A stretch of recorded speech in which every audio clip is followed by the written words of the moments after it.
Hello मेरे प्यारे से दोस्तों, जैसा कि हमने पिछले एपिसोड में देखा था कि लुओ फैंग इनहेरिटेंस के पहले पड़ाव को पार करके लॉर्ड दुआन के साथ सेकेंड पड़ाव की ओर रवाना हो जाता है। और वहीं पे लुओ फैंग को वर्चुअल कॉल के जरिए पता चलता है कि ऑसिटी लॉर्ड और जाइंट एक्स फाउंडर के द्वारा कि यूनिवर्स ओशन में अब सभी लोगों को इस इनहेरिटेंस के बारे में पता चल चुका है, इसलिए खुद का खास तौर से ध्यान रखना।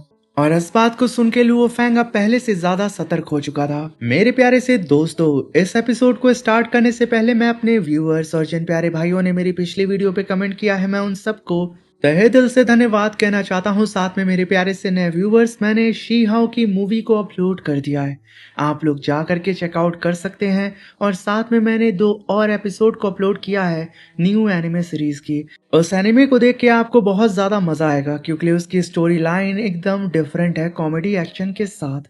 तो अब हम इस एपिसोड को यहाँ पे स्टार्ट करते हैं। इस एपिसोड की स्टार्टिंग में हमें ईस्टर्न एम्परर होली लैंड यानी कि मिस जिन के क्लैन का सीन दिखाया जाता है, जहाँ पे एक लेडी कहती है कि एंसेस्टर ट्री इस समय अपीयर होने वाले हैं, यानी कि उनके एम्परर। तभी वहां पे उस क्लैन का 4th लॉर्ड कहता है कि जिस दिन से मेरा जन्म हुआ है तब से पूरे 82 रीइंकार्नेशन एरा बीत चुके हैं, लेकिन मैंने आज तक एंसेस्टर को अपनी आंखों से नहीं देखा। और आज आखिरकार एंसेस्टर यहाँ पे हम सब के सामने प्रकट होने वाले हैं। और तभी हम देखते हैं कि एम्परर जैसे जैसे अपीयर हो रहे थे, जितने भी उनके डिसेबल होते हैं, उनके अंदर जितनी भी इंजरी होती है, उनके ऑरा की ही वजह से, उनकी एनलाइटमेंट की वजह से ही वो सब की इंजरी हील हो रही थी। और उन लोगों की जो कल्टीवेशन होती है उसमें ग्रोथ होता हुआ हमें साफ साफ नजर आ रहा था। अपने एम्परर को अपीयर होता हुआ देख के उन लोगों की खुशी का यहाँ पे ठिकाना नहीं था। तभी आसमान में एक ब्लास्ट होता है और स्पिरिचुअल एनर्जी चारों ही तरफ फैलने लगती है, जहाँ पे एक जाइंट सा पोर्टल अपीयर होता है उन सारे ही कल्टीवेटर्स के सामने। सारे ही कल्टीवेटर्स अपने एंसेस्टर को अपीयर होता हुआ देख के उनके सामने हाथ जोड़ करके खड़े होते हैं। तभी धीरे धीरे करके एम्परर की बॉडी सभी कल्टीवेटर्स के सामने जनरेट होने लगती है।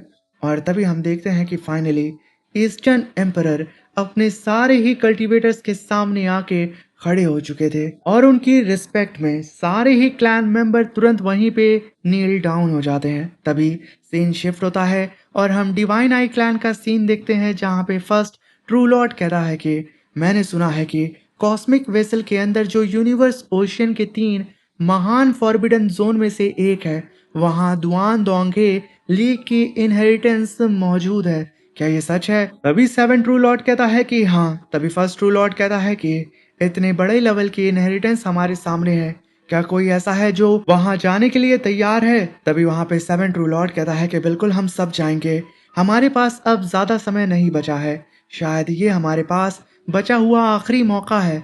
मैं अपने डिवाइन आई क्लैन के लिए लड़ने को तैयार हूँ। हम सभी लोगों को हर हाल में इनहेरिटेंस हासिल करनी होगी और अपने क्लैन के लिए सरवाइव करने का एक मौका जीतना होगा। जहाँ पे 6 डिवाइन ट्रू लॉर्ड तैयार हो चुके थे पहले ट्रू लॉर्ड को छोड़ के।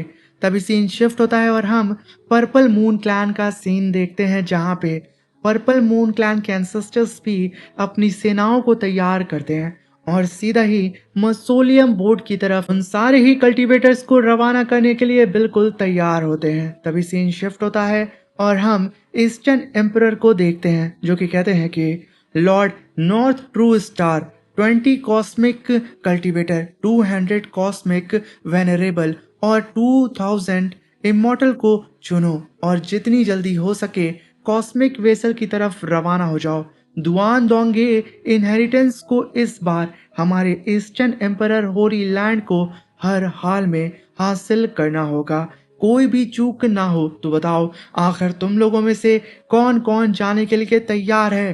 तभी जितने भी वहां पे छोटे बड़े जितने भी कल्टीवेटर होते हैं, वो सब चिल्लाते हुए कहते हैं कि एंसेस्टर, हम सभी लोग तैयार हैं, हम लोग अपने क्लैन की खातिर अपनी जान को कुर्बान कर देंगे, हम सबको परमिशन दे।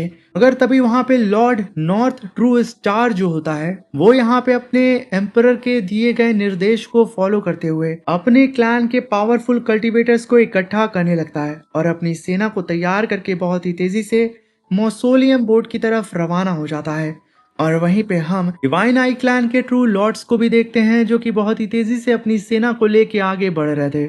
वहीं पे पर्पल मून क्लैन के भी कल्टीवेटर्स अपनी पूरी फोर्स के साथ सीधा मौसोलियम बोर्ड की तरफ रवाना हो चुके थे।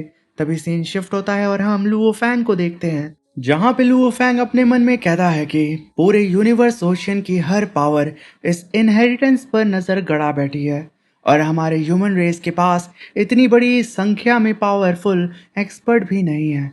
और जब हम नंबर्स के दम पर मुकाबला नहीं कर सकते तो अब सब कुछ इस बात पर निर्भर करता है कि मैं खुद क्या कर सकता हूँ।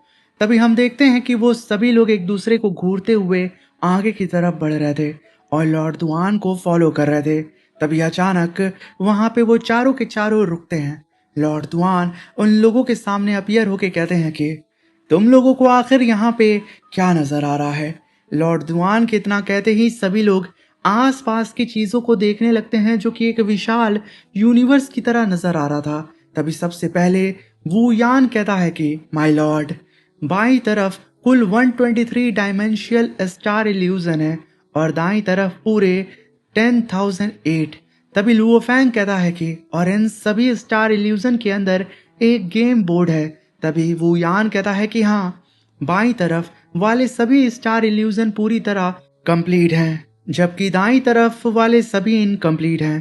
तभी वहां पे लू चोंग कहता है कि माय लॉर्ड, और इसके अलावा दाईं तरफ की शुरुआती 123 स्टार इल्यूजन बाईं तरफ की 123 स्टार इल्यूजन से बिल्कुल मैच भी करती हैं। तभी वहां पे लॉर्ड दुआन कहते हैं कि बिल्कुल सही कहा तुम लोगों ने, ये मेरे होमलैंड में सबसे पॉपुलर पास टाइम हुआ करता था, लेकिन ये सिर्फ एक गेम नहीं है, ये अपनी अंडरस्टैंडिंग और इनसाइट को ट्रेन और शार्पर करने का तरीका भी है। इसका नाम है राइनो एम्परर गेम।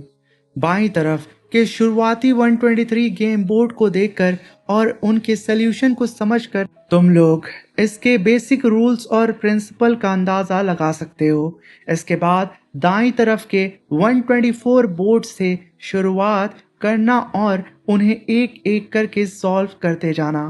तुम चारों के सामने जो 4 क्रिस्टल पिलर्स हैं वो असल में तुम में से हर एक के हैं। जब समय आए तो अपने डिवाइन पावर से अपना सोल्यूशन इन क्रिस्टल पिलर्स में ट्रेस करके चैनल करना। तभी हम वहां पे देखते हैं कि लॉर्ड दुआन अपनी पावर को अनलेश करते हैं और तुरंत जायंट फॉर्म में आ जाते हैं और अपनी फिंगर को सीधा जिस फर्श के ऊपर लुओ फैंग और बाकी खड़े थे उस पे सिर्फ अपनी फिंगर को घसीटते हैं। एक जायंट सा फॉर्मेशन जमीन के अंदर से बाहर आता है जहां पे 4 विशाल पिलर मौजूद होते हैं। तभी हम देखते हैं कि वो चारों ही कल्टीवेटर अब उन चारों ही पिलर पे जाकर के आराम से अपनी अपनी पोजीशन पे खड़े हो जाते हैं। सबकी निगाहें अब एक दूसरे के ऊपर अटकी होती हैं क्योंकि यहाँ पे अब कोई भी एक दूसरे के मैटर में इंटरफेयर नहीं कर सकता है। अब हर किसी को अपने प्रॉब्लम को खुद सॉल्व करना होगा और सोल्यूशन को भी खुद निकालना होगा। तब जा कर के वो लोग इस काबिल होंगे कि वो लोग यहाँ पे इस इनहेरिटेंस को हासिल कर सकें। तभी वहाँ पे लॉर्ड दुआन कहते हैं कि अगर दिए गए समय के अंदर तुम 6000 गेम बोर्ड्स सॉल्व कर लेते हो तो तुम्हें मेरी दुआन दोंग हे लीग इनहेरिटेंस हासिल करने का मौका मिलेगा। लेकिन अगर तुम कॉस्मिक कल्टीवेटर होकर भी 1500 गेम बोर्ड तक सॉल्व नहीं कर पाए तो इसका मतलब है कि तुम मिनिमम रिक्वायरमेंट तक भी नहीं पहुंच पाए हो। तभी हम देखते हैं कि सभी लोगों का यहाँ पे मुंह एकदम उतर चुका था। सभी लोग एक दूसरे के चेहरे को देख रहे होते हैं। तभी वहां पे लॉर्ड दुआन एक और बम फोड़ते हैं और वो कहते हैं कि अगर तुम लोगों ने मिनिमम रिक्वायरमेंट को कंप्लीट नहीं किया तो तुम सभी लोग मेरी इस इनहेरिटेंस लीग से बाहर होगे। तुम लोगों में जो कंपटीशन होने वाला है वो रद्द हो जाएगा और तुम लोगों को फिर सिर्फ एक ही पाथ, एक ही इनहेरिटेंस मिलेगा जो कि मेरे ख्याल से तुम सभी लोगों का आखिरी रास्ता होगा। वो रास्ता होगा मौत का, क्योंकि अगर इस ट्रायल में तुम लोग फेल हुए तो तुम लोगों के नसीब में सिर्फ मौत लिख दी जाएगी। और इसी के साथ मेरे प्यारे से दोस्तों ये शानदार सा एपिसोड यहाँ पे खत्म होता है। दोस्तों राइनो एम्परर गेम के बारे में मैंने पूरी डिटेल में यहाँ पे ऑलरेडी नॉवेल वीडियो बना दी है जो कि आप लोग जा करके इस वीडियो के एंड में जो आपके डिस्प्ले पे वो वीडियो शो भी कर रही होगी, तो चेकआउट कर सकते हैं और राइनो एम्परर गेम के बारे में और बारीकी डिटेल जान सकते हैं। मैं जल्दी से जल्दी इसकी नेक्स्ट नॉवल वीडियो भी अपलोड आप लोगों के लिए कर दूंगा।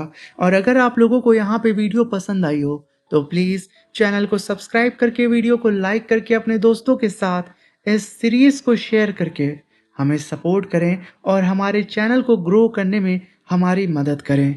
मैं आशा करता हूँ कि आप सभी लोग हमारे साथ खड़े होंगे और हम लोगों की मदद ज़रूर करेंगे। और प्लीज़ मेरे प्यारे से दोस्तों, चैनल पे अगर नए आए हैं या फिर आप पुराने हैं, कमेंट करके और वीडियो को लाइक करके और वीडियो को हाइप करके ज़रूर जाइएगा। हम मिलते हैं नेक्स्ट एपिसोड में।